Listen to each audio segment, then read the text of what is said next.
Yeah. The true. From the mother. Let's go, girl. She told me to tell my brother she loves you, and I do too. Yes. Cause you're my superstar. My superstar. You are. Superstar. Yeah. Come on. It's a pretty day, let's go outside and enjoy it. If you got something else in mind, then I'm all for it. I will take the chance, I will take your hand, then we'll go there. Love isn't something that you earned, it's deserved. Love is something I can give, cause I'm worth it. You amaze me, I am taken in. You're so lovely, I can see. I can see you, baby. Tell me What you wanna do, cause I know who you are. yeah, you're my superstar. I can see you. What you wanna do, cause yeah, you're my superstar. My man said heaven is a day away. If in the present you're loving in a braver way, I wear the aura of a king and dream of a love supreme. As a child I was told that my love is king. Seen what it can bring to the lives of those that ain't afraid to give with their souls exposed. Gold and rose, you color my reality with balladry, allowing me to love like a child is free. I'm proud to be a superstar. My love is honest and true, and I can prove it, babe. My love is everything to you if you choose it, babe. You're amazing, I'm so taken in. You're so lovely, I Can see, yeah. What you wanna do, cause I can see you, baby. You're my superstar. I can see you, baby. Tell me what you wanna do. I know who you are. You're my superstar. You know I liked him so much, it turned into loving. Then the love back the like. Now I feel like I birthed him or nursed him and named him so full of potential. He stands tall, I feel is internal. Fine like the earth and the sea and the sky. Together we make stars, we are truly fly. I wanna paint him, take a picture of his soul. This story should be told. See, he's like everything I dreamed of, but better than the preview. Now everything he working on, it's got me saying me too. Like he too, then I need blood cause he bleed. He real cause I see, it's all meant to be. Remember how to make believe. Yo, these brothers are your enemy. You're in a state of disbelief. Without your heart you'll never be. So sister, sing along with me, cause your love is true. I can see you. What you wanna do? You're my superstar. I can see you. Yeah. What you wanna do? You're my superstar. My love is honest and true, and I can prove it, babe. I can prove my love to you. My love is honest and true, and I can prove it, babe. I can prove my love,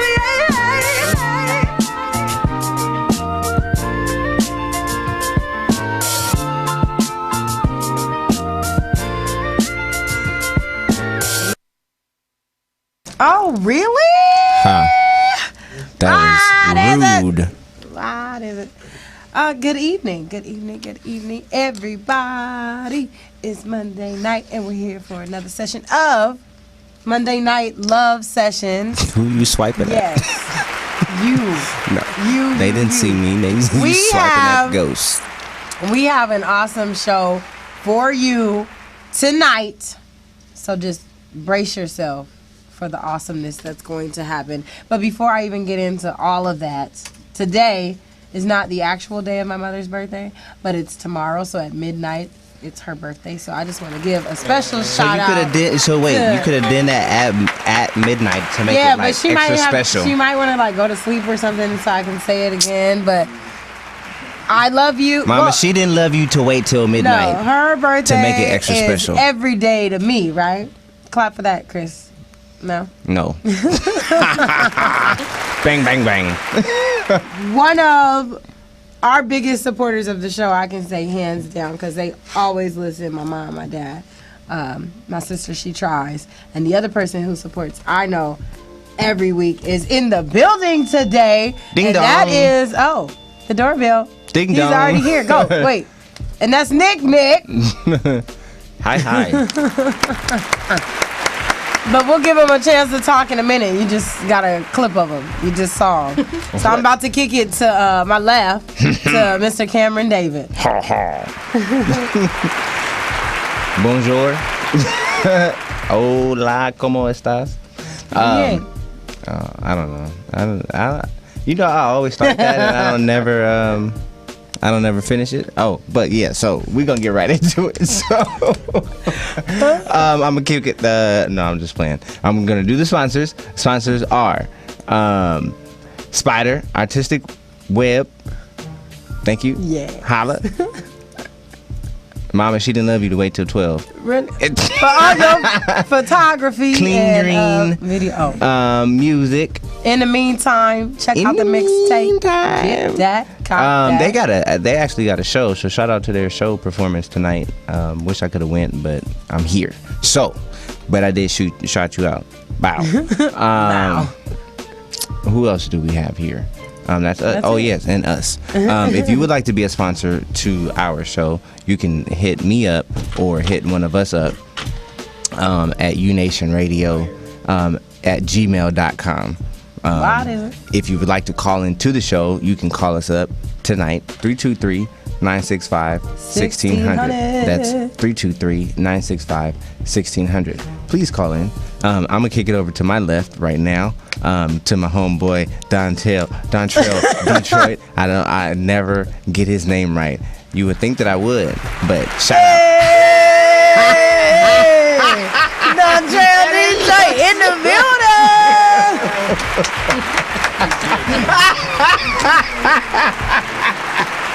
Yes! That is hilarious. As he peeps through the windows. Who's that peeping in my window? Okay, Wow. so he's here, but he's physically not in his seat right now. So we had his twin brother, Dontel, come through. So we're gonna kick it over to Nick. What's up, brother? I like that jacket you got on, man. You be stylish, man. You got them alligator shoes on, sliding through here. Man, You be fresh, bro. I'm gonna get you in the bow tie real soon, all right? with it, brother. One for you, like specifically for you. Custom. You got my word on that. Thank But brother. you got you a guest over there. She's looking mighty sultry. Could you please introduce us to your lovely guest? Yes, indeed. This is Lady Lanye. This is my sister, you guys. Great. I came down to visit my LA family, and I brought some of my Antelope Valley family with There me. you go.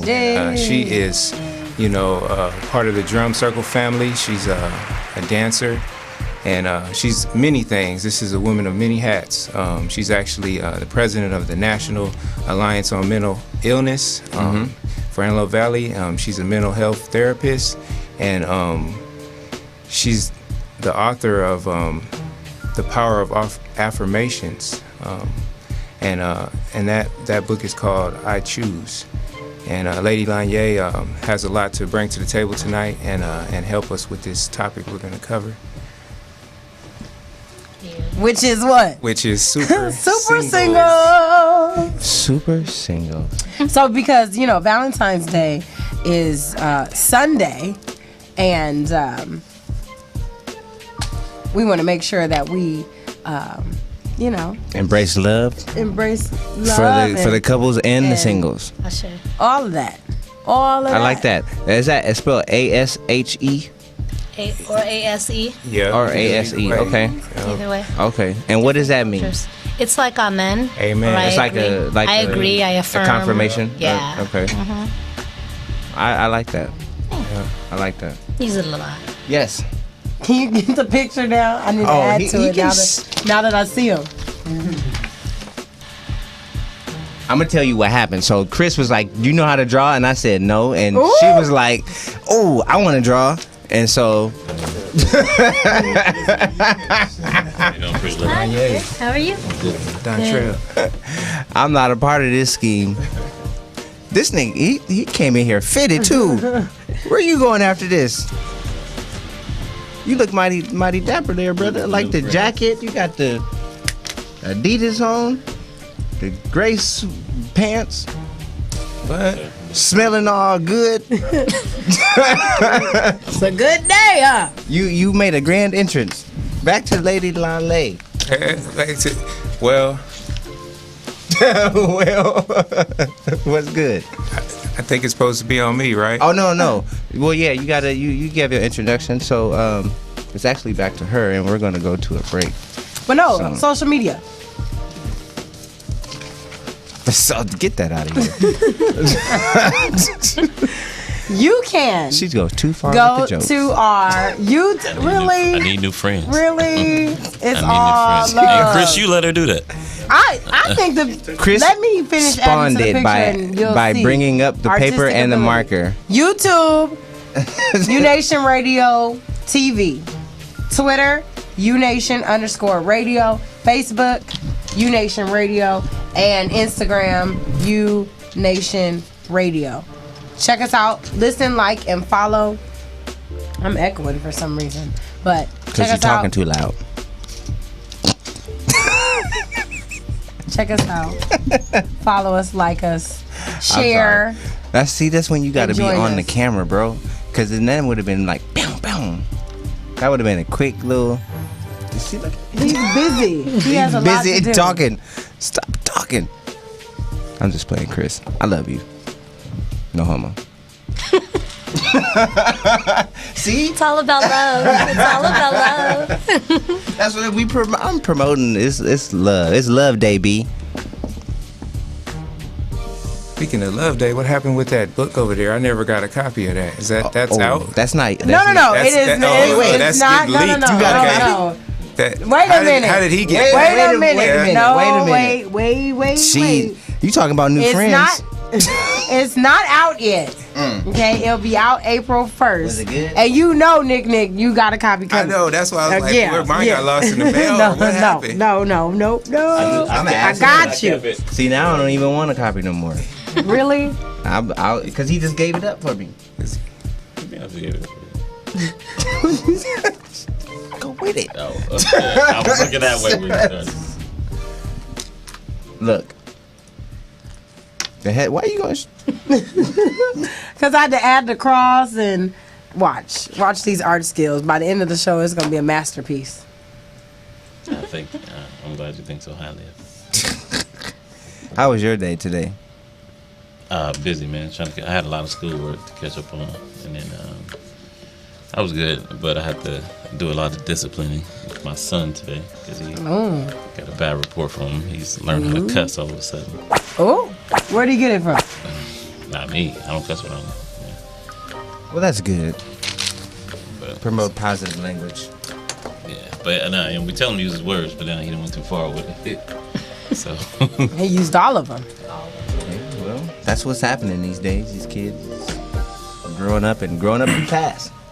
yeah, but he doesn't have discretion. He's like, I said it to him. Well, you can't say it to him either. But it was good. It was good all in all.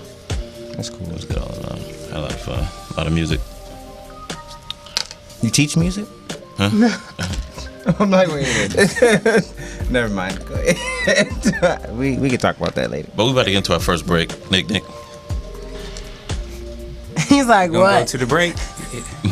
What we going to? Oh, we're going to Dead Prayers, The Awakening. Enjoy this song. It's a beautiful thing, y'all.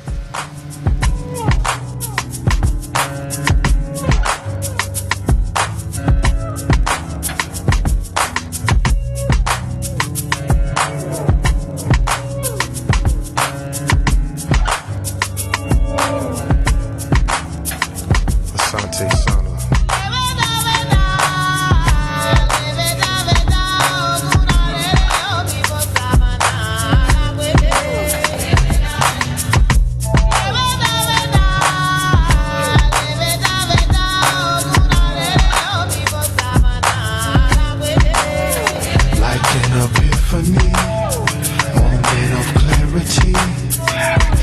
was blind before, but now my eyes can see. I know my destiny. I'm open mentally. My spirit is ready for the awakening. The awakening.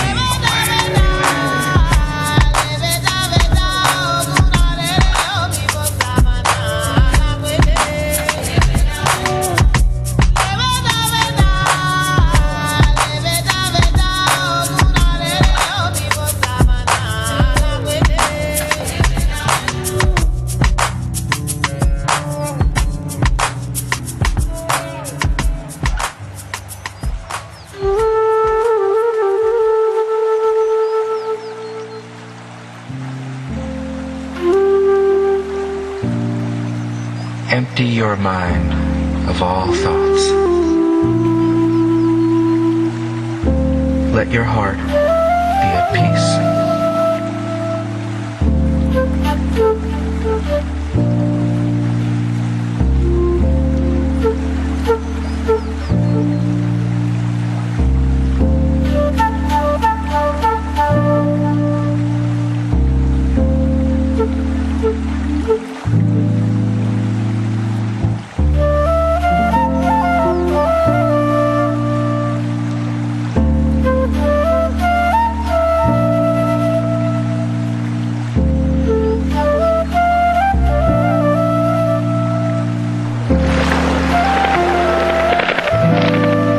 Returning to the source is serenity.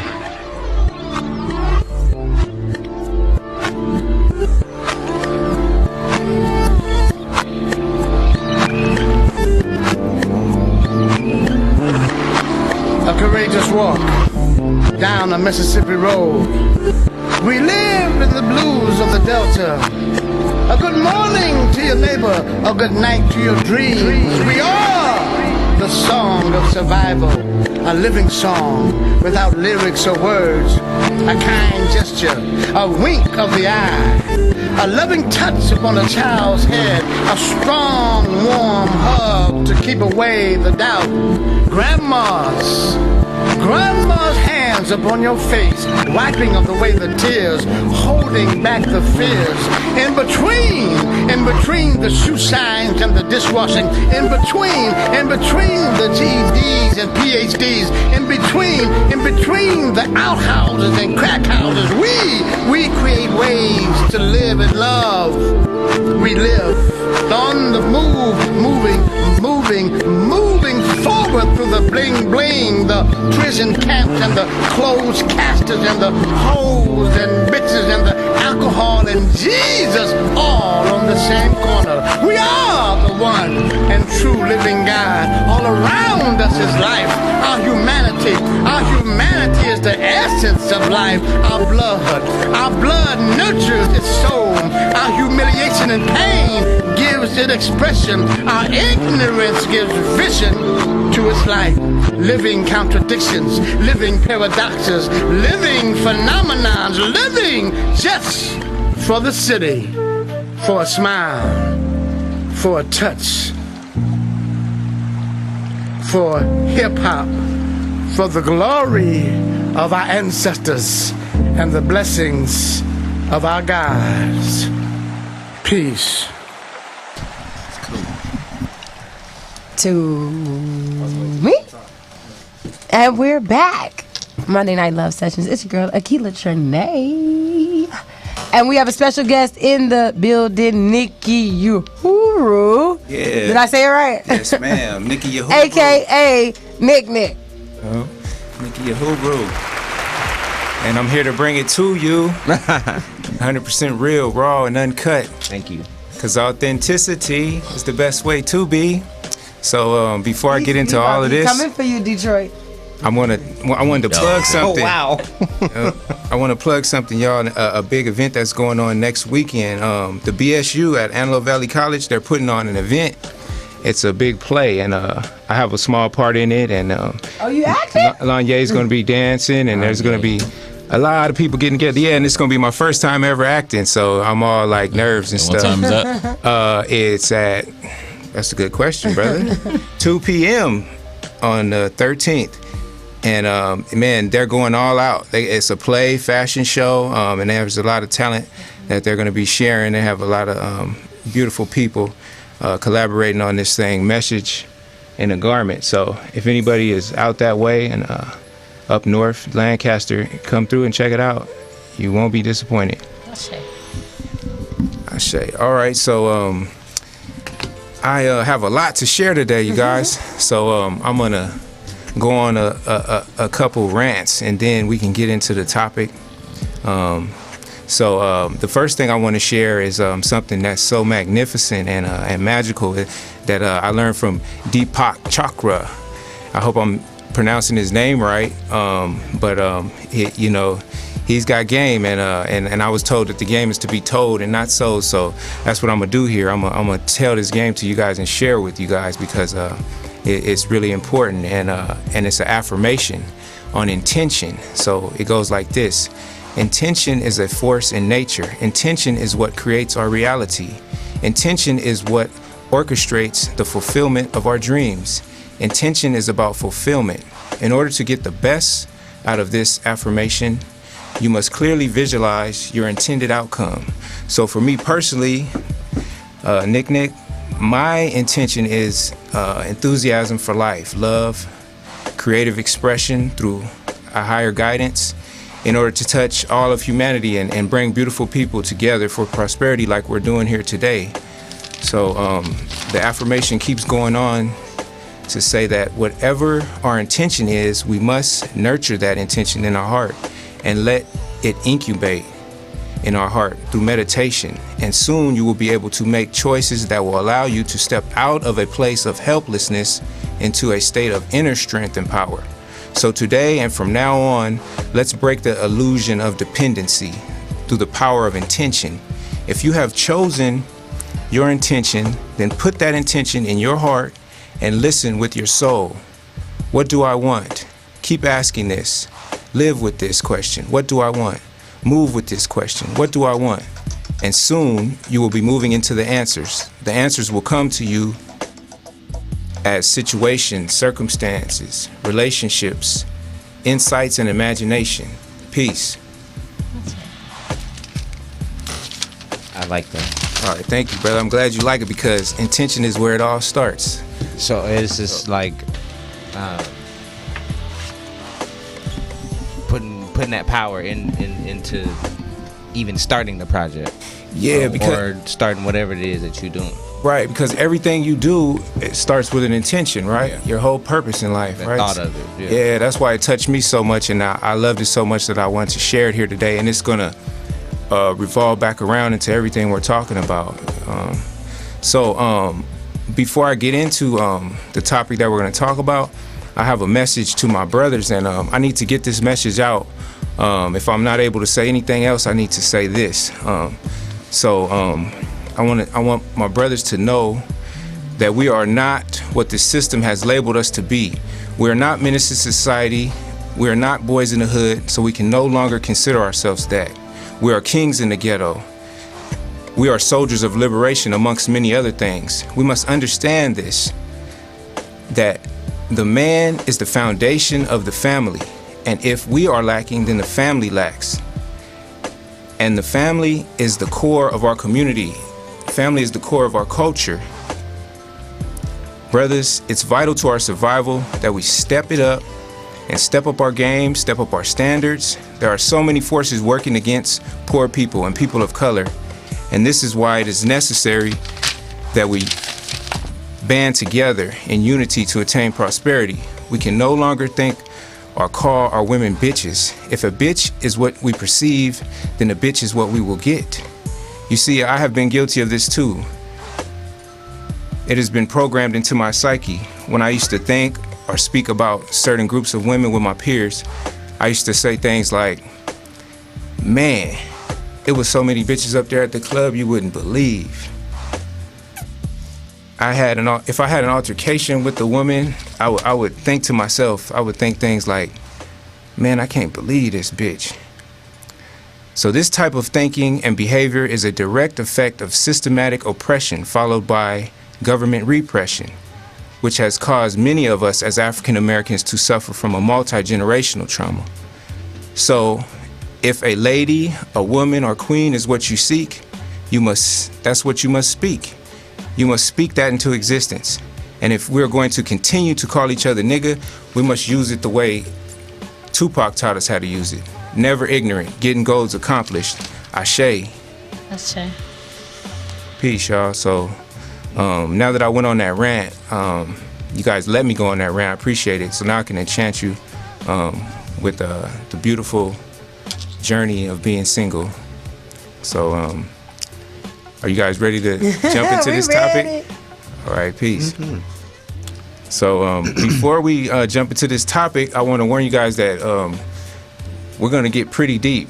So you might want to grab your scuba gear and put it on right now, because some of y'all might drown. Yes, sir. Yes, sir. Splash. You might have to come up for air. Yeah. All right, so let's go, y'all. Being a super single, you know, what does that mean to you guys? Well, I'll start with the queen, Akilah Trinae.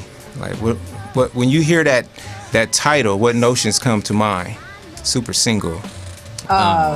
Very, very single. Very, very alone. No, I mean, the initial thought would be that, but then actually it'd be more of embracing and owning the idea of being single and coming to terms with that is. So as we all know, because I'm sure everybody has gone through a period of time of being single, being in a relationship, being single, maybe being in a relationship and being single again. But there's growth in being in a relationship. There's also growth in being single and learning who you are as a person and growing. And so that's what I would say. The first initial one is like, "Dang, you super single," you know, or "I'm super single." Yeah. Don't move your eyes around like that, like you don't understand what I'm saying. Ashe, okay. Like that. Does anybody else want to comment on what they Cameron think David? when they hear that? No, I super single. I understand where you're coming from with your perception, with your two-sided perception. Yeah, super single does sound kind of bad. I mean, but then, like she said, it could be a good thing, and at the same time, I mean, always got to look at the silver lining of it. Knowing oneself and being happy with oneself is always a good thing. So, Peace. I guess when I think of super single, it would just be someone who basks in the glory of the ambiance of being single and that of the culture in being single.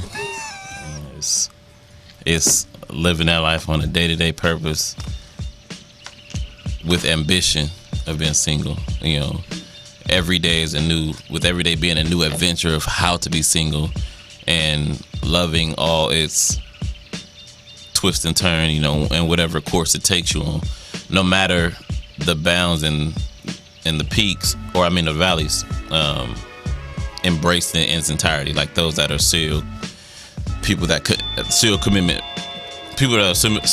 committed people that love to be in a relationship, and no matter how heartbroken they can get or how much they have to go through it, they're gonna stick by that. And I think super single people are the exact same way.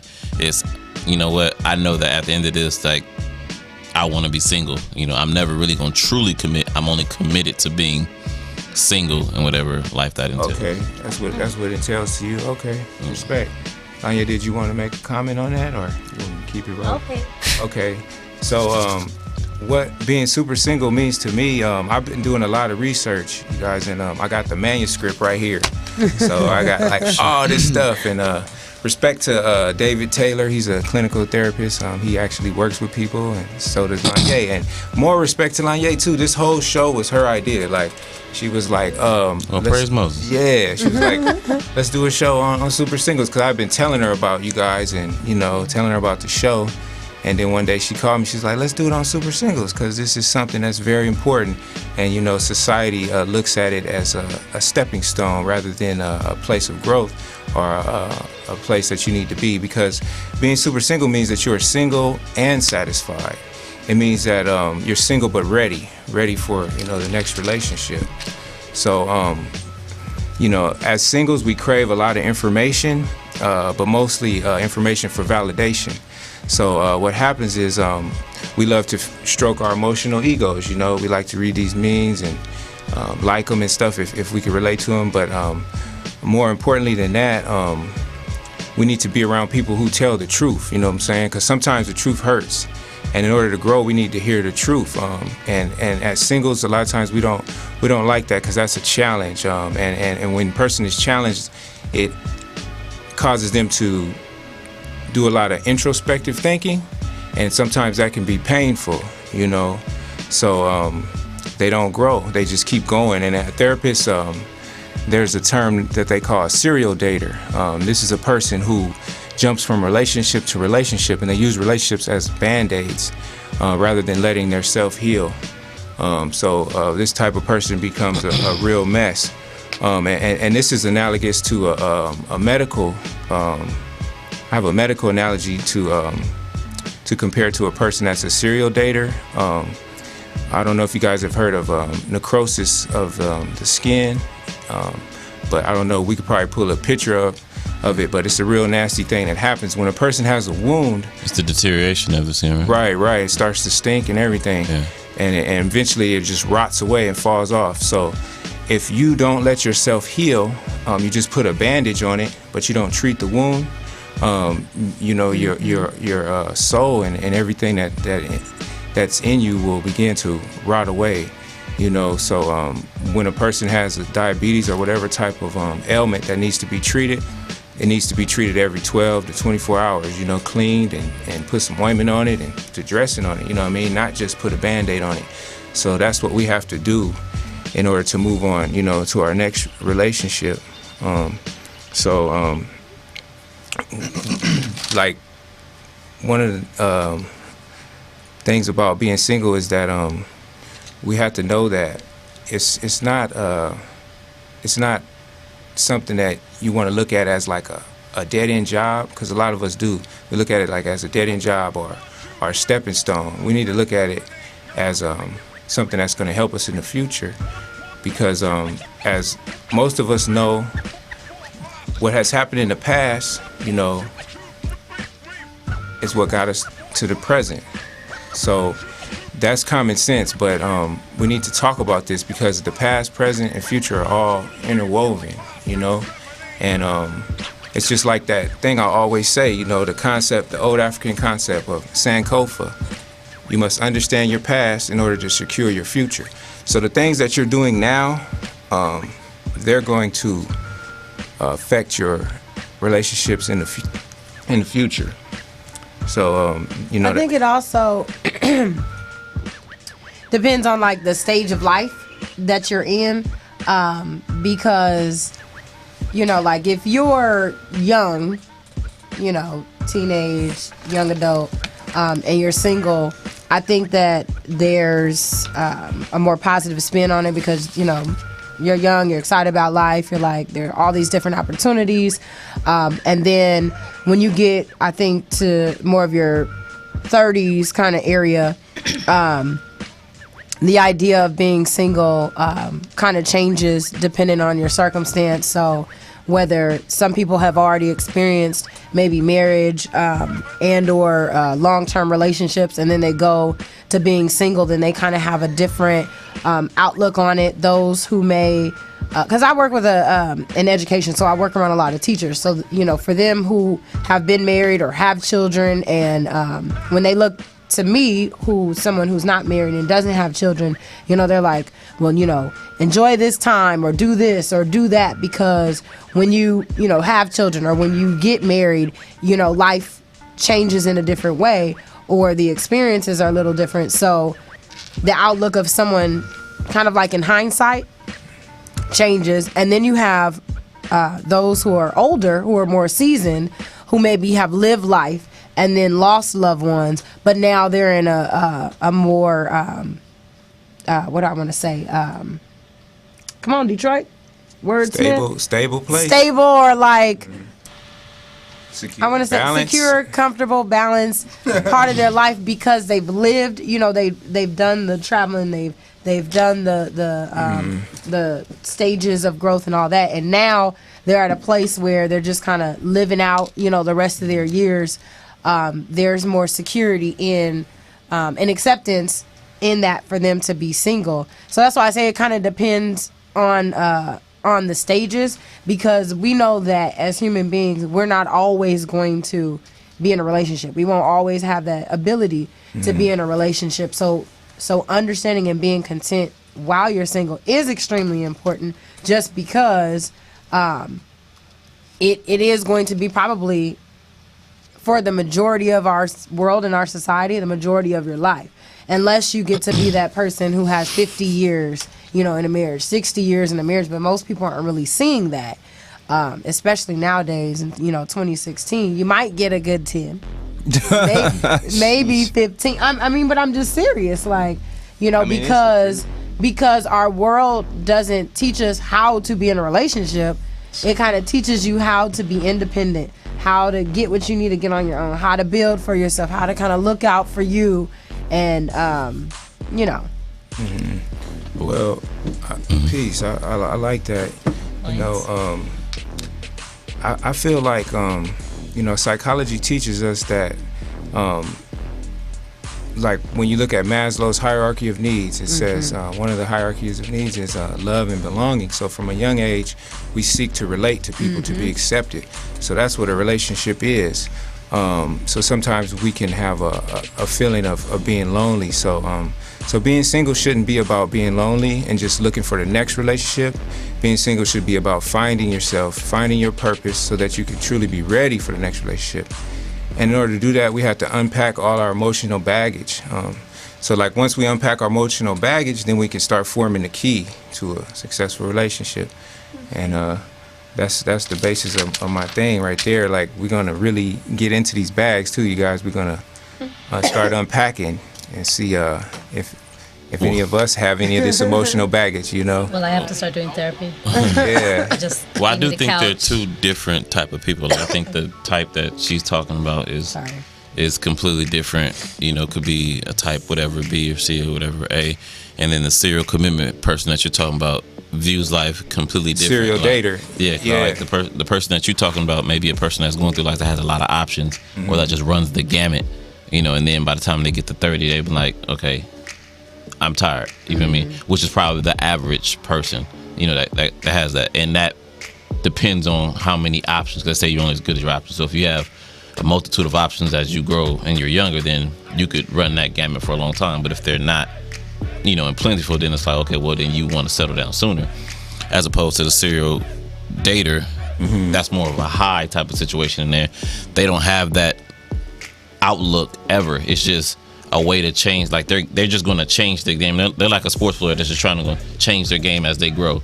They're young, so they're excelling. Then as they get older, they just change it to where they can stay in the game a little longer. And then for men, it's a lot worse, because as we get older, it gets a lot better for us because we know more about the woman. So we can either, depending on how we work and our mind is built, we figure out our target range, whether that's better to work in the younger crowd when we get 30 to 40, or to work toward a younger crowd. What do you mean? Let me just interject for a minute. I don't want you to lose your thought, but what are you saying, that when we get a certain age, we focus on dating younger or older people? Well, what I'm saying is when you hit 30, like right now, 30, 31, I'm 31. Yeah. I know where my mind caters to. I know what type of generation, whether that's going to be a 30 to 40 year old range. So I can go toward that generation where I know they will flock to me. Okay. Period. Like a lot of people mindset, like I got friends that are my age, but they do better with younger women because that's still where they are. But they're right, the maturity level. Right, okay. but they're older, so they have the appeal of being older, Right, and they right. can manipulate and they Floss care to on the be in young that area, girls. right? But you figure that out. Yeah. You know what I'm saying? So you 31, you know what makes a younger person tick. You know what makes an older woman tick, and so Okay. it just depends on where you want to be at. When you're younger, you don't really know it. You just kind of going. Your pimping hasn't matured. Right, you going with the flow. You still learning. You know, it's almost like sex. The more bodies you get, then you start to figure it out. Like, oh, okay, now I know whatever. And it's the same thing. You figure out, and when you hit 30 or a certain age, you figure out the game has changed, but the names are the same. But the game you know what I'm saying? However it goes. Tell him, D. Yeah, I can't get there. But then so now you at this point when you're 30 or plus, you're just identifying type woman you're dealing with and whether I want to do it. She's commitment. She wants this. Okay, whatever. No, I don't want to be with her. Oh, she wants fun. Okay, I know how to manipulate that. All right, I want this from this. I can go there. You're adept at dealing with the different personalities, and you're not so connected. And that if you're a serial committed person and you got that down to a science, because I've ran into them. Okay. Then you just know like that's a high for them. Like they'll never reach the point. The person that she talked about, they'll never Right, get they to won't. And then the problem with that is that if a person doesn't know their self, they can easily become something else. You know, they're easily influenced because they don't know who they are and what they want Well, I to have do. a question. How often do you feel that people actually come to that moment of reckoning where they learn who they are? You know what I mean? Because as we age, as we grow, we change, we mature.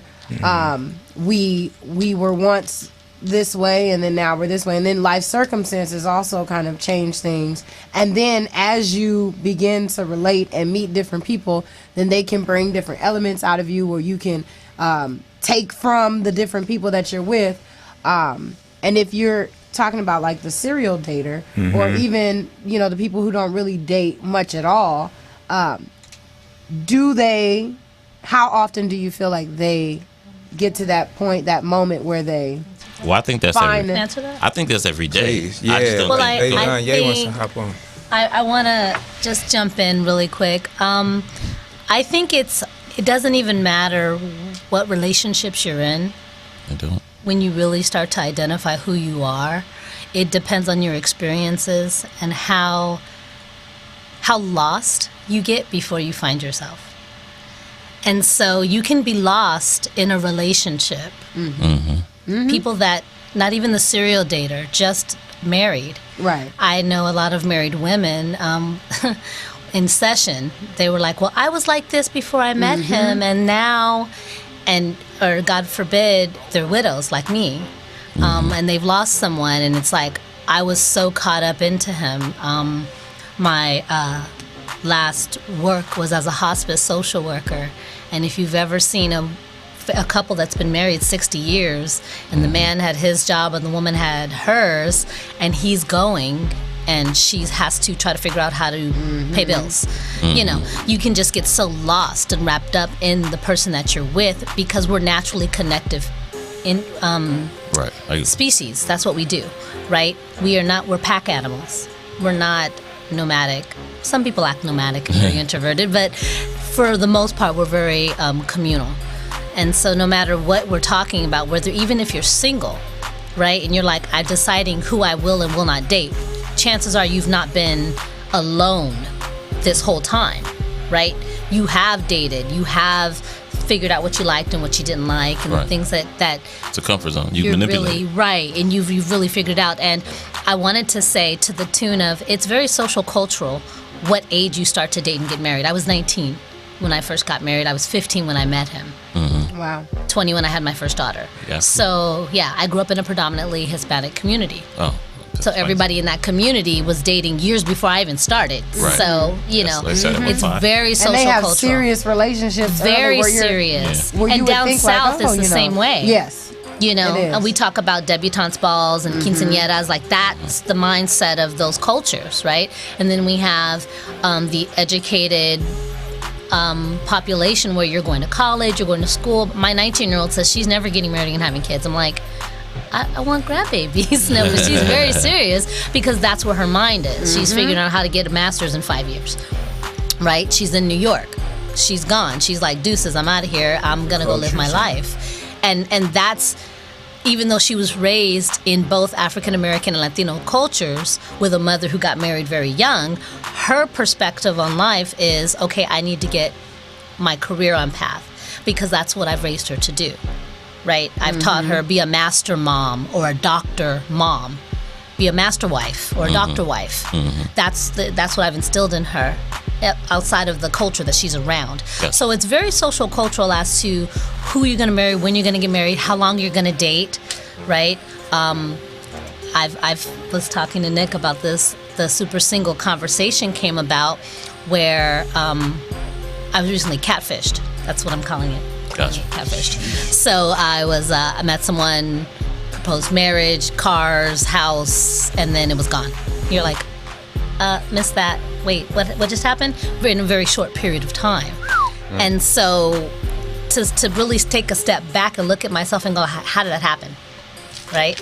It's like, okay, this would have been my third marriage for me, because I am a serial monogamist. Is what the clinical term is, a serial monogamist. Right. Yeah, but that's a new one for me. I have better energy in a relationship. It's also to know that I am a Libra, and my moon is in Venus, Scorpio, and all of those things. I'm a Libra too. Right. So that's because we balance out. We're camaraderies of a sign. So it's really knowing those things about yourself, and you at any age would try to figure that out.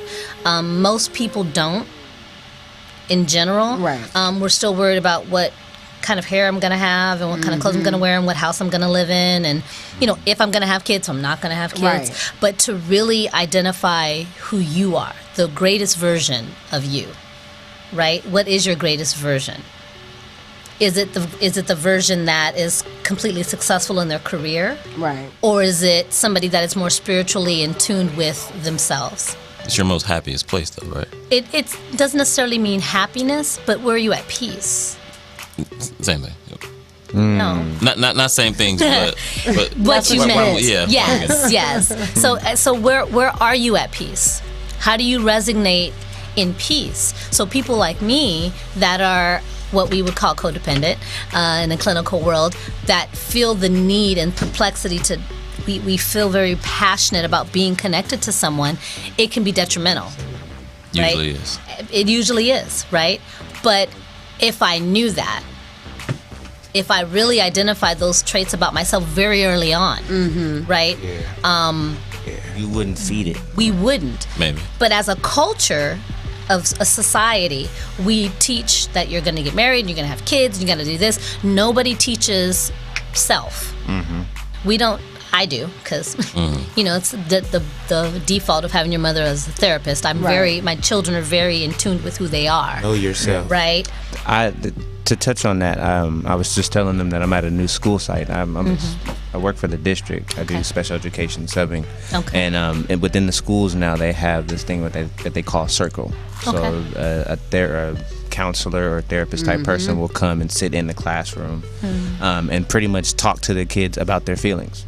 So today the lady came in and read a poem that was kind of like an affirmation in regards to feeling of self. Like good. I want to feel good about myself, or me pushing myself to that happy place. Sure. Be it playing baseball or playing music, writing a book, authoring books, and whatever the case may be, pushing yourself every day, using that intent. To know yourself. To know yourself, to say, I know what I want to do today. Sure. I know what I have to do today to be great. Right. And I'm going to go after it and do it. Right. The affirmation that I've authored is called I Choose. And one of the components of it is I choose me. I choose myself. What's the guy's name? I'm sorry? The guy, you said the author? I said I'm the author. Oh, you wrote that. I wrote I choose. Oh, my bad. Yes. Okay, my bad. But it's like I choose myself as a priority, right? Yeah. But once you get there, once you say, okay, I'm taking a vacation, just me, I'm just gonna go away. Who are you once you get there? Peace. You're not your wife. You're not a wife. You're not a mom. You're not a singer. You're not a dancer. You're not a therapist. You're not any of those things. Who are you once you get there? Right. And that's a deeper question. And so a lot of people can't answer that. I know I couldn't. Because I actually do an exercise with I teach mental health in workplaces and environments, and I do an exercise called titles, and I list over 23 titles of myself and ask them to count as I'm listing them. I do them in like a spoken word piece, and most people miss them.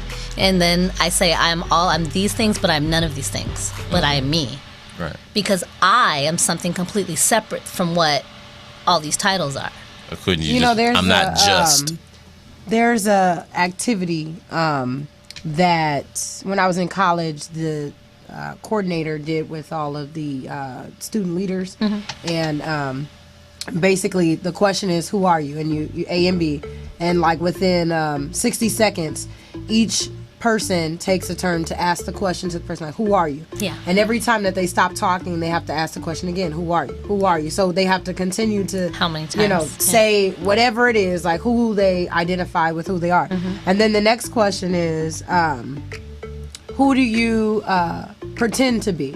And then again, 60 seconds. Every Sure. time there's, blank, who do you pretend to be? Yeah. And then the last question is, who do people think you are? Ashe, yeah.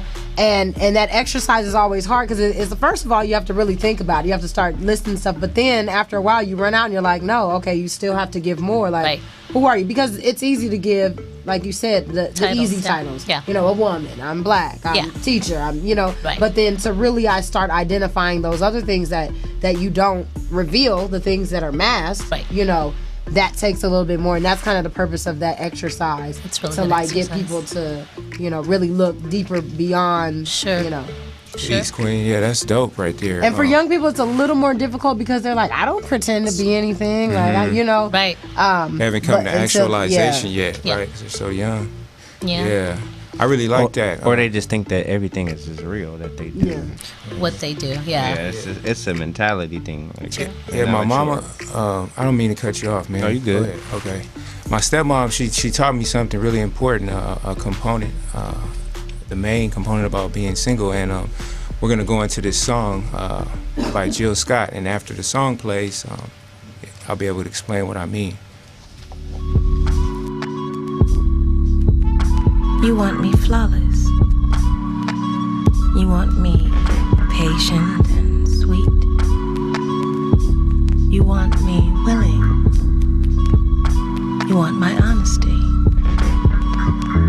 You want me to be appreciative. Respect your space.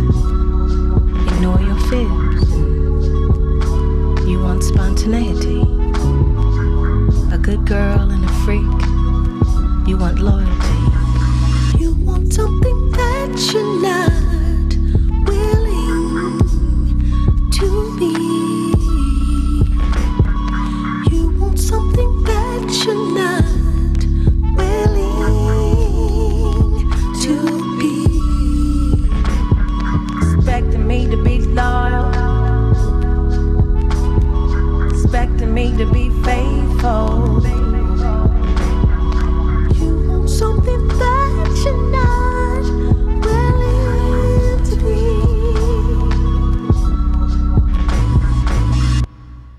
All right, y'all. I hope you listened to the lyrics. The beautiful Miss Jill Scott said, "You want something that you're not."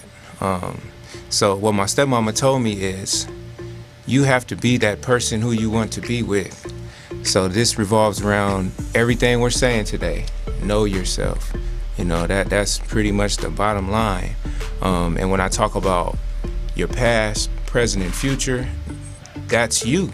All of those things make us who we are. What has happened before, what we're doing now, and that will affect us in the future. So we have to remember, Sankofa again. I love to talk about Sankofa because Sankofa is what shaped where we live. It's what shaped our mentality and what this country is based on. A lot of us think about money all the time. Money is something that is highly prevalent, and we think that that's the key to freedom. So we know that this country was built on slavery and segregation and discrimination, and all that happened in the past, and that has caused America to look the way it does now. That has caused America to have predominantly one type of people in the ghetto and predominantly one type of people in the jails. So this ties into being single, in that what you do now will affect you in the future. So if you're not working on yourself and figuring out who you are, you can easily become somebody that you are not, and get lost in this whole thing. You know, they say get lost in the matrix. So you can go ahead, Queen. What'd you say? So can I piggyback off of Please that? do. Okay. Yeah, I can't hear with these earphones. Oh, okay, Yeah. sorry. I had a little bit on, a little bit off. But no, it's very true. I mean, we see people that find themselves even in either criminal justice, dependency court type of systems, and it often baffles me. I'm working with an agency called Getting In and Getting Through. It's a therapeutic agency, and that's the target population, people that have found themselves in the dependency court system or the criminal justice system, either way, whether you're the child, bio parent, adoptive parent, doesn't matter. And they all get therapy. They all are required to go get a therapist, right? You need to go to anger management, you need to go to parenting, you need to go to all these things. And then they give them a time frame. They go, oh, well, you need, 8 sessions or 1 session. And it's kind of like, well, what is the point of them going? And so the calls we get are like, I need anger management sessions, but I only need like 2 or 3 before I go to court, because nobody is telling them that, no, there's something going on within you that makes your situation happen, and you need to fix that. Or they're like, well, I need a group, I don't need individual sessions. And it's like, no, there's something going on. Your children are taken, right? And sometimes it happens, we all know that the system is not just, so it happens at an unjust rate, but you have a higher propensity when there's things happening in your world that you're not in control of, like anger, like their domestic violence, like criminal activity. When you're not in control of those things in your world. And we know that the system isn't made up for everybody to be able to be just nice and college bound and everybody's making a lot of money. It's not set up that way. But to even give that education to someone so they can find it within themselves to say, okay, let me just stay clear of these things. Let me just get up and move. Do you know how difficult, I don't know how many kids where you work with inner city, but when I lived down here, children never even got to the beach. And they live in South Central. I come all the way from the Antelope Valley, over the hills, over the mountains, and through the woods to get to the beach a couple of times in the during the summer, right? Yeah. It's multiple worlds all within of one those world. things, all of those things help you identify yourself. And then you're telling these people, okay, when you're 18, 19, 20, 21, 22, you naturally bond with the people around you, right? You get into social relationships, you get into sexual relationships. Your sexual peak, I think for men it's like 18 or something like that. For women it's 40. I don't know what you have to be a cougar because it's like it's not balanced. But you've got all these things going on within these young people, and they're not getting guided any other way, right? They're just left. She's talking about sexual peaks. I know. No, I was just she gonna be old. Well,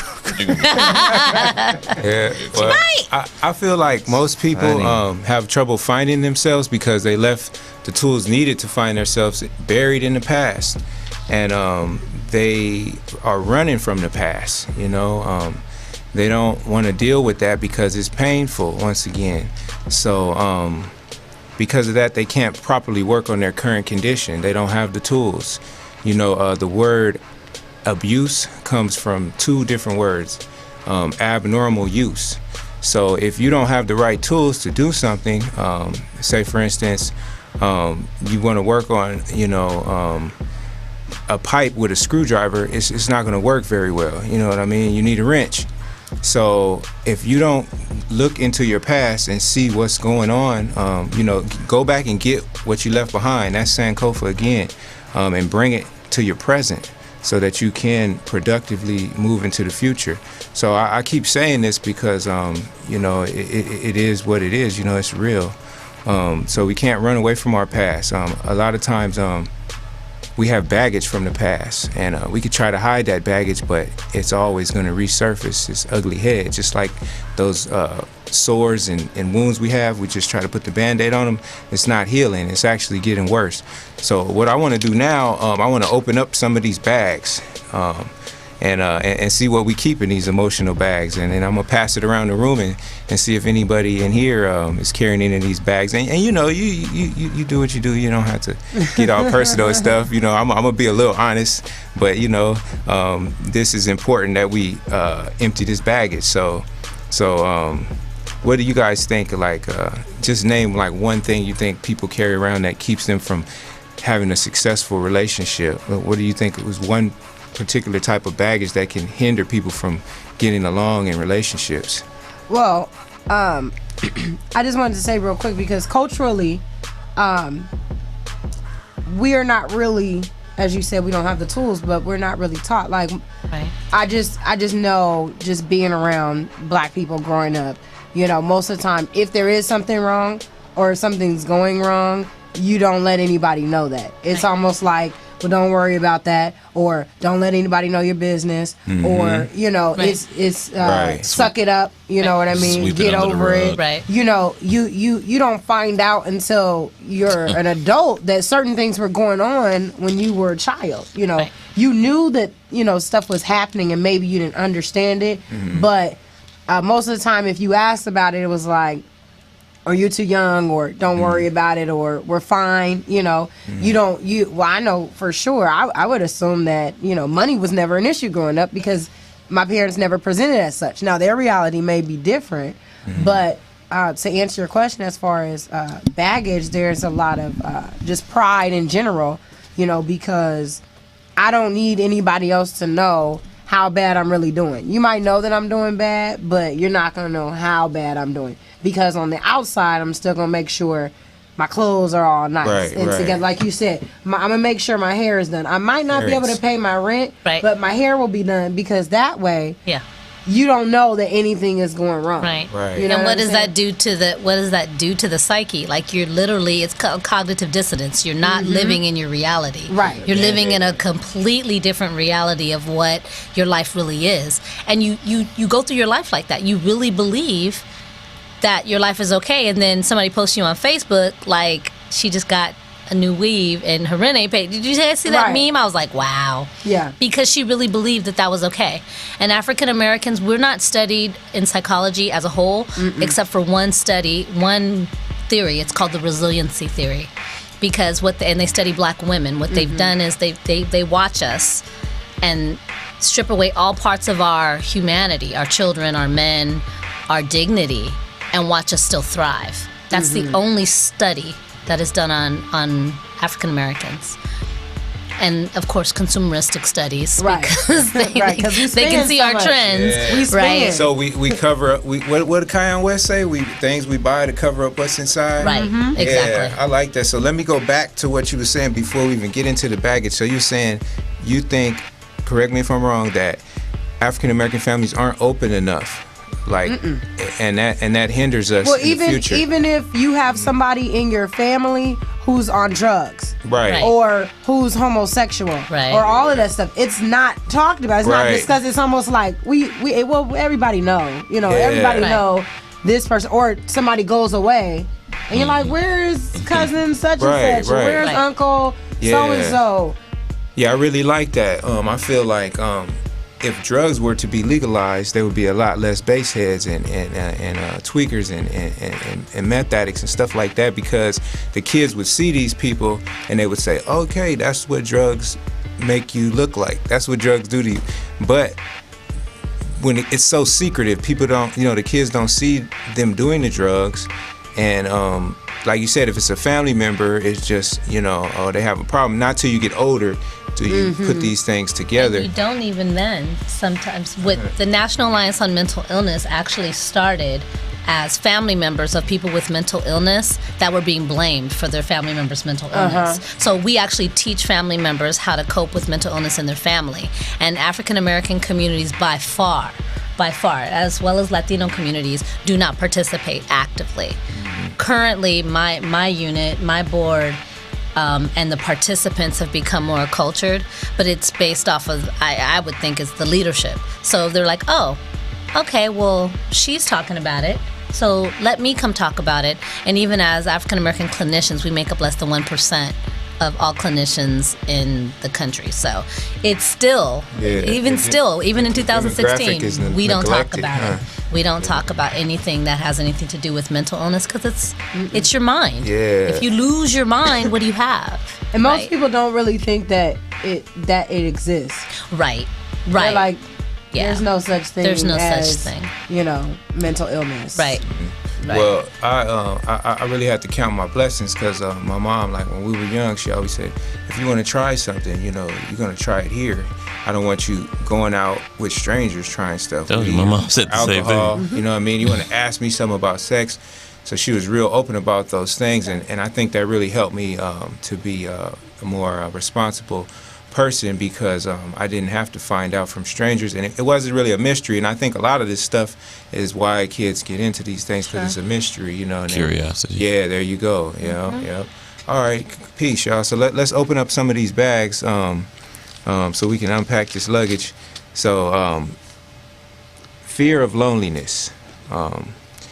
This is a major thing, and that a lot of us suffer from. I would have to say that I have a light bag here.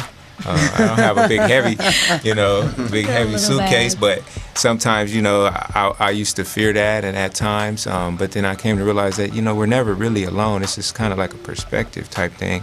So, but this can lead us to be in the wrong type of relationships.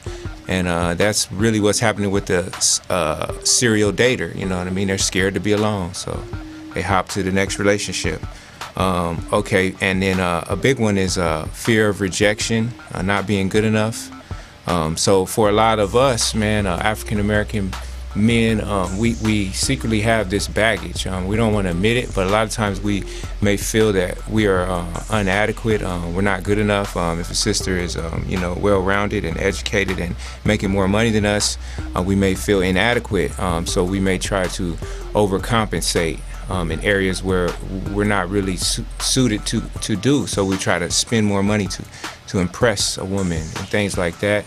And that can lead to a fakeness. It's not authentic, So it would be better to be who you are. You have other things to offer besides just money and how good you could sex her and different things like that. You need to know who you are once again, so you can share those qualities.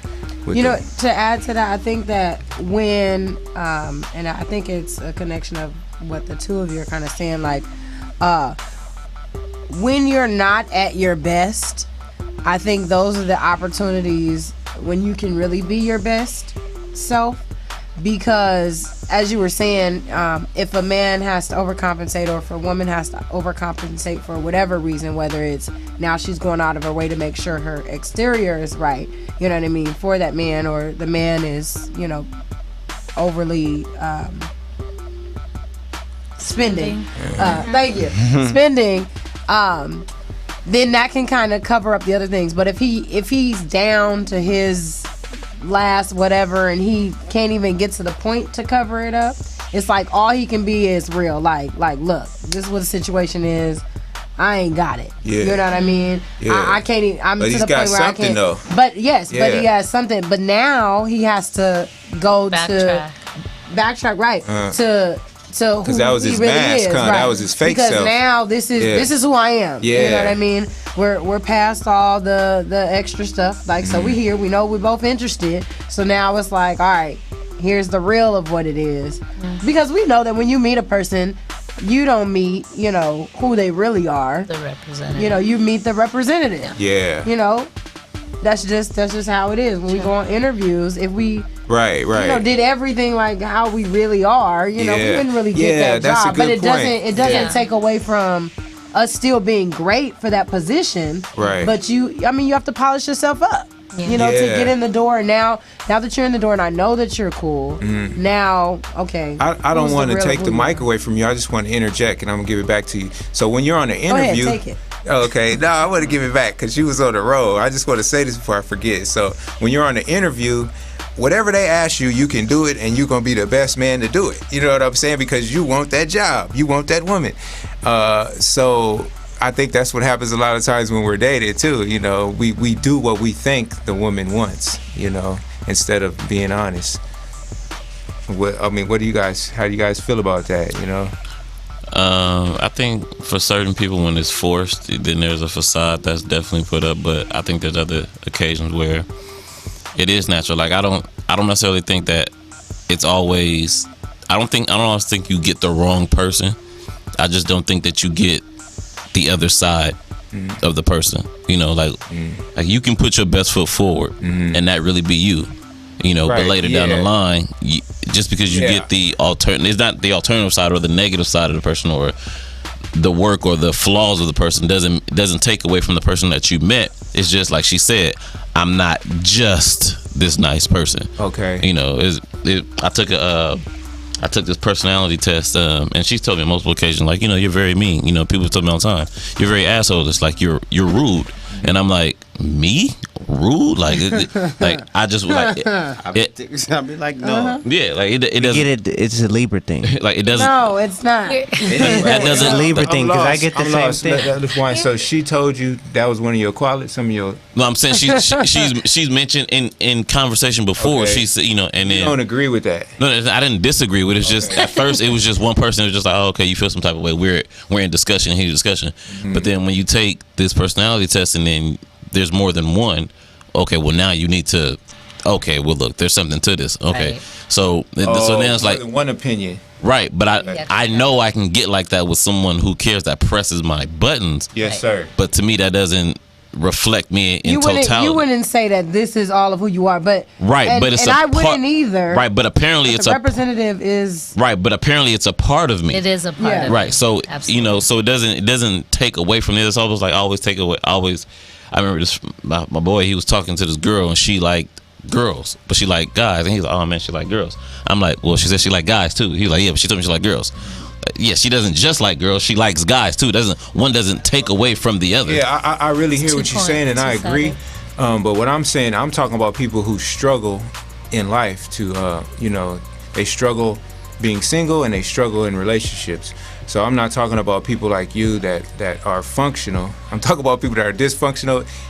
These are some bags that they have. No. Dysfunctional people in the world. It's dysfunctional people in the world. I get paid lots of money for dysfunctional people. But They have baggage. but what I'm saying is, it's not bad or good. It's the experiences in your life that make you who you are. You Right. just have to identify how those experiences affect who you truly are. Right. Right? So let's go with the Libra thing. So Libra's like companionship, we like connection, we like connectivity, right? Right. But we're also very fair. Very So balance, right? So we're not going to take in, well, we could take in a relationship that is extremely unbalanced. That's not going to work for us. But we also are very connective. So it's kind of like, I'm all of these things, but I will make sure that these needs get met and they're prioritized. Right. And based on the baggage that I've accumulated over my lifetime, it probably gets a little bit more rigid towards, you know, after it's experienced enough. But that goes back to energy, the energy that you actually call forth based on your issues, right? So a lot of the things, the serial dater, the person that feels like they need to be connected all the time, they call for people to come into their lives, That's and those fear of people loneliness. take advantage of that. They go, okay, you know what, I can get whatever I want to get from her because she likes being with people. So I'm going to treat her well, I'm going to do little things, and then I'll get what I want, and then I'll leave. You know her weakness. And so it's an energy thing that and once you understand that, Right. then you say, oh, okay, so I'm not going to project that anymore. Matter of fact, I'm going to heal myself from that. Right. Matter of fact, I'm not going to even allow that to exist in my space and in my mind. That whole I need to be with someone, I want to be with somebody, that even the verbiage of what you're saying, and that's why I always like stop you. It's like, wait, let's not say that, because these people are you. They're me. They're everybody. If I sat every single one of you down and did a psychological test, your baggage would be just as heavy as his and mine and him. And it's all relative and anyway. It's relative because it's individualized. Right. So there's nothing wrong with being a codependent if that's part of who you are, but you need to know that. Right. Yeah, and I don't think every codependent is not good. No. I'm saying I don't think every codependent, because I know I'm a serial monogamist. Yeah. But I know every time I've been single, I've enjoyed it. I've enjoyed it like tremendously. Like I hadn't had a girlfriend in 3 years, and I didn't have an issue with it. You know, but come the time there was somebody that I wanted to be with, and it's always in the back of my mind, like, oh, I can't wait to be committed. I can't wait to be committed. Right. But I don't think there are serial monogamists that need to be with someone who can't be alone. Right. But I know I've always had fun, but I just know myself and how I was raised. Right. I have much more fun. You know, it's less work to me. Right. To be with somebody else, and I actually take less. Well, I think my fun is equal being single, but you hear what I'm saying? Like, but if you know who you are, I think it would be hard for you to try to be single and really need to be in a relationship, just like trying to be in a relationship and you need to be single. Like, that's an interesting concept, because like I always think about, because I'm not a person who's always in relationships, but when I think of people who are always in relationships, like, you know, they're in one and maybe a couple months later they're in another one, I always think about, like, well, dang, don't you need like the time to get over the previous one? And some people really don't. They don't need that. I would say they do. They just don't know how. Right. They're not healing. They putting a Band-Aid on it. I would say they need it, like at least the time to process how the relationship ended. Like the whole catfish thing, right? Right. But like, it was what's huge the revelation. timeline? It's individualized. Right. They need some time. But in my head, I think they need, you know, More 6 time. months to a year, or, you know, but then or again, you longer. can't, but I don't think you can do that. No, either. that's what I'm saying. Yeah, What I'm saying is, like, when I think about it, I'm like, like it's crazy to me, you know, for people to always be in relationships like that. But at the same time, I can understand that if that is the makeup of kind of how you maybe express yourself, then it kind of makes more sense to me now, like why that might be necessary or needful.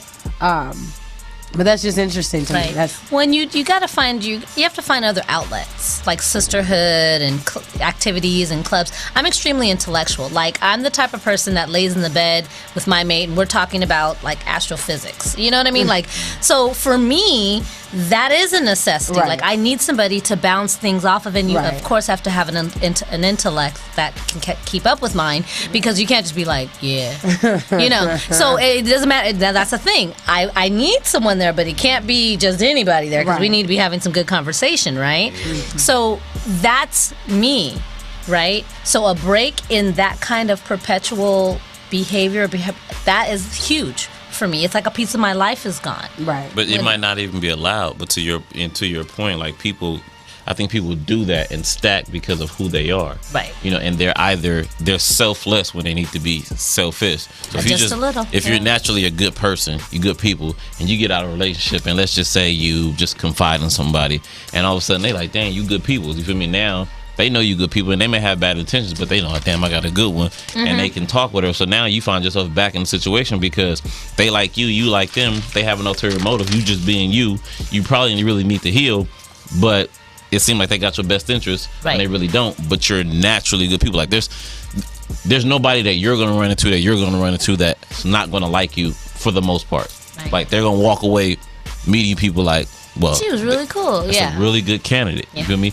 But if you just got out of something and you don't self-check, or they're not aware to know that you just came out of something, to either proceed with caution in dealing with you in that manner, or for you to do it yourself, then you're always going to end up stacking yourself in relationships, because everybody's going to flock to you because you're so above the norm of what's out there. Yeah. No, he's right. Another baggage is fear of repeating the past. So when you were talking about that, it made me think about that. So sometimes we may have had a really bad situation, a traumatic situation maybe in the past. And so you meet this new person and they do something that reminds you of that person. So they say, you know, you can't build a new house with the same old bricks. So that's another form of baggage. Fear I've of the also past. heard that a lot with men who have been married, you know, before. You know, Me? the thought of This girl in the 5th grade, I ain't never got over. the thought of being married again is not something that, and it's not for everyone, but something that they would just jump straight back into. Depending It's on almost the like, deal. I've been married, Yeah. I've done that. I don't think I really want to go down that road, because maybe it was something that they thought like, okay, no, this is gonna be forever, you know, and then something, whatever happens to sever the relationship. But it's like, you're in a new relationship now, and the woman is like, oh yeah, I want to get married, but you know, he's like, And it's identification on both parts. Like he was saying, one person may say, oh, you know, that's a good person, I'd like to be with her. And it happens to me all the time, I'm just saying. But people are like, she's super cool. Like, I mean, I'm very versatile, I do a lot of things. And I tell my story very upfront. Tony was my late fiance. We talk about, everybody knows about Tony. We talk about Tony right up front, right? We talk about my kids. We talk about my first marriage. We talk about my domestic violence marriage. Like, we talk. You've got the whole story up front. And you can determine at that point, okay, Whether you want to do this or not. yeah, but Lanya is so smart and she's so together and she's so balanced, so I'm just going to keep pursuing her because I want to, right? But then when things come out in our relationship that are directly correlated to any of the stories I've told you, then you're looking at me like, well, you have baggage. Right. And that's why I'm like, no. Well, I think it's a whole separate I laid out situation the too. luggage before we got here. right. I mean, because I think, well, I don't think there's a separate situation, but there are different facets to what's said, because everything is in how you do. Because if I do something to trigger you, you feel me, it doesn't give you the right, even though, because a lot of things are going to happen on accident. Feel me? So, I may understand it's a trigger, but it may accidentally happen. Right. Now, how you come at me and how we deal with it are different, and that's going to determine how I view you. Relationship. You know what I mean? So if I bump into you on accident and you turn around and slap the mess out of me, you feel me? And it's like, well, you know that's a trigger. It's like, all right, my nigga, like, you know what? Yeah. I get it, but that was a bit much. A bit of, you know, or if every time something happens, it's a situation where it's not dealt with then. Sure. Between you and I, and it's a blaming me, and I'm like, well, that's not really me. Right. I may know where it's coming from, but if you can't decipher that this is us today, like we're dealing with what is and not what was. Right. That's what he was saying. You know, that's where a lot of women lose it. You know, where it's like, because she's like, I've been through this. I do get that. But you have to understand that even though that may have been triggered, like you have to deal with me in the present and understand who I am. Because if I'm going to end up being who he was, we might as well not even be together. Right. Because you're treating me as if I'm he and I'm me. And I'm trying to be here for you so we can do we and be us and make a plus. But this is not happening. Right. You know what I'm saying? I like that rhyme. So it's like. Do it again. That's dope. Just moving. But I just know a lot of times, like, we can't deal with the moment of the situation. And so I do the same thing. Like I said, I'll lay out everything, you know, like, this is who I am, and whatnot. But also make sure to deal with the person in that manner. Like, so, like, I have to, even if I trip and I'm, like, in my head and I know where it's charging, where it's coming from, I got to take it back. Like, okay, let me deal with you personally. Okay, I don't like when you do this because it makes me like it makes me feel a type of way. It's reminiscent of, and not saying that that's you, but this is where my initial facial expression came from, and this is where this came from. But now you, and then that way, because like I said, I can deal with insecurities, you know, because that's what I'm here for. Right. Oh, you know, yeah, that's how you feeling. You know, let me make you feel better. Right. But when your insecurities become projections, that's not me. Right. Yeah, I hear you, D. Let me just say this, fam. A wise man once said, "Every puzzle has its piece." And I was thinking about that. It's a beautiful concept, so I've been building on it, and I have this whole analogy about it. So, the whole world, all of us, all the people, we're like jigsaw puzzle pieces. You dump them on the table, and you got to find a match, right? So it goes back to knowing yourself. That's the main point of this whole thing, being single. If you know yourself, you know your puzzle, you know what shape you are, you know that you have this tendency to get angry, like you're saying, or she has that tendency to get angry. You have this bump here and this shape here. So once you know those things, then you will know what you can work with and what you can't work, where you fit in. Basically, what I'm saying. Does that make sense? No, it do, and I know a lot of times in knowing yourself is I have to do with getting to your peace, the place you're talking about. But we as people also have to realize that what a person has as qualifications in their personal life does not dictate how they're going to be to us as a couple. So she could be the coolest person in the world, you know, clinician, you know, master, educated, house, home, all of that. Those are great qualities to have on the outside, but those don't contribute to the virtues that make us cool. You feel me? So I could want to be with her because of her attributes, right? It's almost like a girl with a nice body, pretty smile, and all of that. But then you get with her and she's a dummy, or you know she's antagonistic, and you like, you know what? None of that means anything anymore. And a lot of people are like, dang, where did we go wrong? She had this, she had that. Well, she had nothing that made us cool. And usually you know that if you really gave it a little time. Boy, went deep on that one. Just a little time. Cause I remember asking a girl that was just like that, and I just had to sit there and think like, dang, what happened? What do you like about me? You know, and usually, like if you ask me what I like about you, I can take it off the top of the head and just tell you. Not because I'm good with words, but because I'm passionate about you. Because I will draw blank if there's nothing to you. You feel me? But when that question is reciprocated, or you can't tell me nothing, or there's nothing that about me that you are invested in. I remember a girl she was an event planner, and she was doing a Chanel wedding. I knew nothing about Chanel, at least so I went and I Googled all of Chanel wedding. You feel me? I wrote a whole bunch of literature down so we could have a conversation. But then down the line, like none of that was in return, and it was heavy one-sided. And I didn't take anything. I just knew at that point, like, you know, we're not the same. She's looking at me differently. How I'm looking at her. She likes my qualities. I like her qualities, but I'm deeper into her than she is into me. That's not going to work because I don't think she was ever really going to get there because it was superficial. Well, you have a lot of insight, which most people don't. They just kind of meander. You're attractive, you're smart, you have money. People just stay on the surface.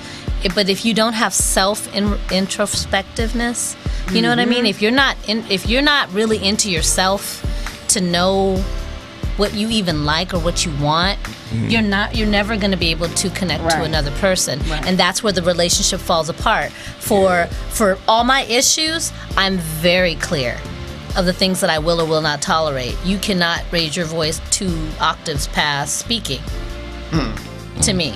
Peace. I don't argue. Period.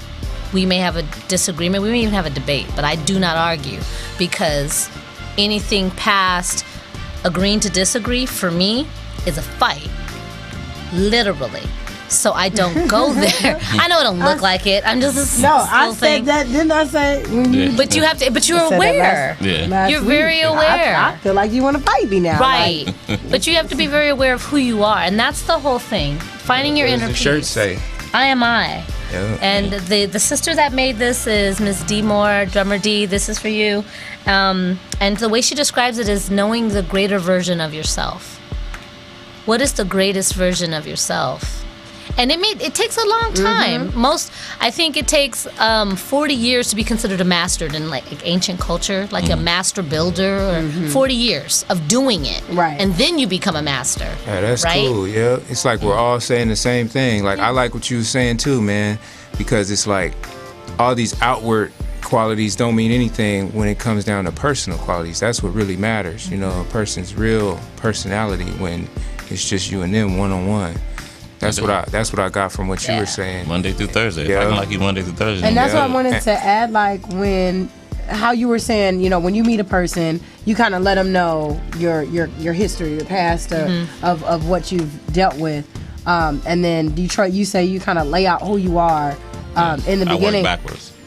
However, I feel as though even still, because just like you're telling them this, okay, this is my situation, they still don't know the fullness of who you are. Like I can never, and I absolutely get kind of what you're saying, but like when I'm listening, it's like I can never explain to a person, and I feel like that's kind of what I deal with, like in the relationship I'm in. Like I can never tell you in one conversation who I am. You know, we kind of go through and we experience certain things. Like you said, I didn't know that when you touched on this one situation that it was going to make me feel the way that it did, because that might be an area of my life that had never been addressed, but I've never been there, experienced anything in life to get me to that point. Like I've literally watched, you know, different shows, and they might say something and then I'll automatically just start crying. And I'm like, dang, like, why did it make me that emotional? And then at that point, like, when I start thinking about it, I'm like, wow, I never knew that that was an area of, you know, pain or hurt for me until it was said in that way. And I was like, wow, you know. And so I just think that as we go through different experiences, like you said, that's when we are able to learn those different pieces and parts of who we are. And that's why I feel like it's like a lifetime thing. Oh, yeah. Because, you know, I'll get to know me at 29 for me was hard turning 30. I don't know why, but it was just this idea of everything that the 30s would bring but that's what I'm saying. Sure. It was overwhelming. Like, I didn't want to turn 30. I did not want to turn 30. Just that number, but yeah, just that number of I'm leaving the 20s, but I know that I can do nothing but get older unless I die. Sure. So it was just that idea of like, wow, life is happening. It's coming. It's not stopping. You know, because when you're young, you know, you're just like, hey, I'm young. I can't wait till I'm this age and this age and this age. And then after a while, it's like, okay, slow down. It keeps going. I'm good here. Slow down. Let's stay here for a while. But just those different experiences in life kind of teach you and show you like who you really are. Yeah, peace. Okay, so I just want to share a few things because I think we're going to have to wrap it up, right? Okay, so, you know, this is something that I brought last time. And for those of you guys that didn't see it, I wanted to talk about it since it's up here. And whenever I come, I'll probably bring it with me because it represents the family. This is a tribe in Kenya, the Maasai tribe. I hope I'm pronouncing it right, but Maasai tribe from Kenya. So this is the mother and her children. And there's no father here. So when I put the flower in here, that represents the father, and that makes the family complete. So we must always remember that the family is the cornerstone of everything, of our foundation here. And the family is where all of this starts. We talked about that a little bit in the show. You know, the family is key to society and to where we're going to be and where we're going. All our morals and values start with the family. So I have a poem, and it's not my poem. It's derived from the teachings of Ma'at, and the poem is called Know Yourself. A person who knows not and knows not that they know not is foolish. Disregard them. A person who knows not and knows that they know not is simple. Teach them. A person who knows and believes that they know is dangerous. Avoid them.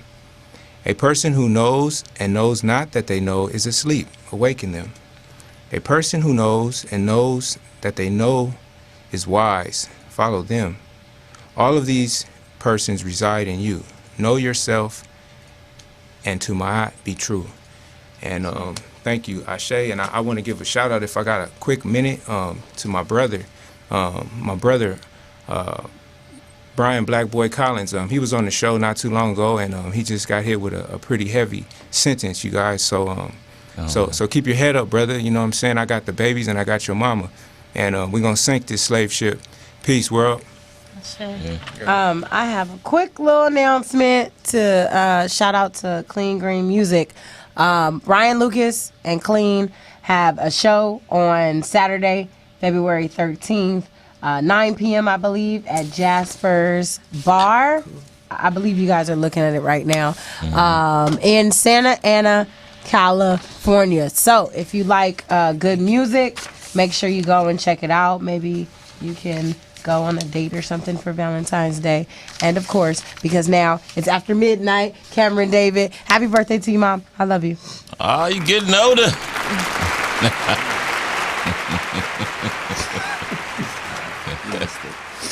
So yeah, happy birthday, Mom, from all of us here at the U Nation Radio station.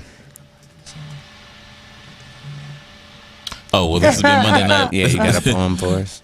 Oh, well, as Libras, we got to get past our don't, because in relationships, we won't. And then to think about that never will has to bring you a chill. This has been Monday Night Love Sessions from Lanye London. Nick, Akila Trinae, Cameron David, C Slim. I am Doncho Detroit. It's been a blessing. Thank you, my brother. We out of here. Peace.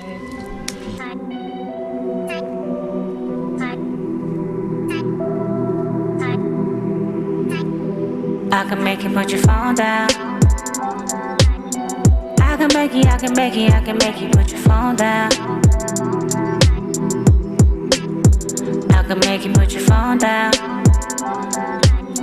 I can make you put your phone down. I can make you put your phone down. I can make you put your phone down. I can make you put your phone down. Let me cruise through the city. I can make you put your phone down. You ain't gon' text no one when you with me. I can make you put your phone down. So you can show me attention. And I'll cut mine off too. Boy, that'll help when I listen. I can make you put your phone down. Baby, we don't need it. Every time you get a message, act like you don't see it. I can make you put your phone down. Tell me, do you copy? I can make you put your phone down. Boy, that ain't gon' stop me. I can make you put your phone down. I can make you put your phone down. I can make you put your phone down. I can make you put your phone down.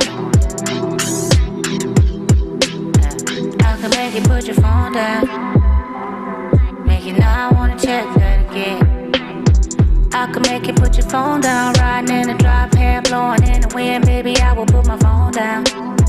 Cause when you talk, I'ma listen.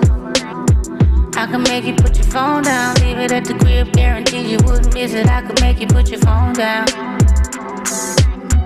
And it wouldn't leave your pocket. I can make you put your phone down. Probably wouldn't even know how to unlock it. I can make you put your phone down. I see your friend calling, but forget him. I can make you put your phone down. Your mama probably think you out there missing. I can make you put your phone down. I can make you put your phone down. I can make you put your phone down.